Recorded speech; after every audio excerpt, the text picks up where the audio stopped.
অবৈধ বিদ্যুৎ সংযোগ বিচ্ছিন্নের কাজে বাধা দেয় ভাইরাল মিজানকে গ্রেপ্তার করেছে ঢাকা মহানগর পুলিশের ডিএমপি কাফরুল থানা পুলিশ। আজ রোববার দুপুরে রাজধানীর আগারগাঁও এলাকা থেকে মিজানুর রহমানকে আটক করা হয়।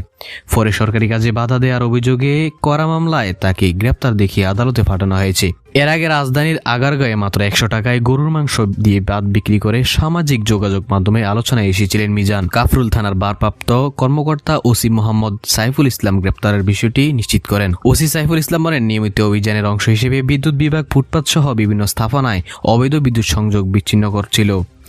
এর ওই ধারাবাহিকতায় আগারগাঁও এলাকায় মিজানের দোকানের অবৈধ বিদ্যুৎ সংযোগ বিচ্ছিন্ন করতে বিদ্যুৎ বিভাগের নির্বাহী ম্যাজিস্ট্রেট সহ সংশ্লিষ্টরা সেখানে যান। তখন মিজান তাদের ওপর চড়াও হন এবং সিটি কর্পোরেশনের কর্মী ও পুলিশ সদস্যদের আঘাত করেন মিজান। পরে তাকে আটক করে থানায় নিয়ে আসা হয়। পরে সরকারি কাজে বাধা দেওয়া সহ সংশ্লিষ্ট অপরাধের মামলায় তাকে গ্রেপ্তার দেখিয়ে আদালতে পাঠানো হয়েছে বলে জানান এই কর্মকর্তা।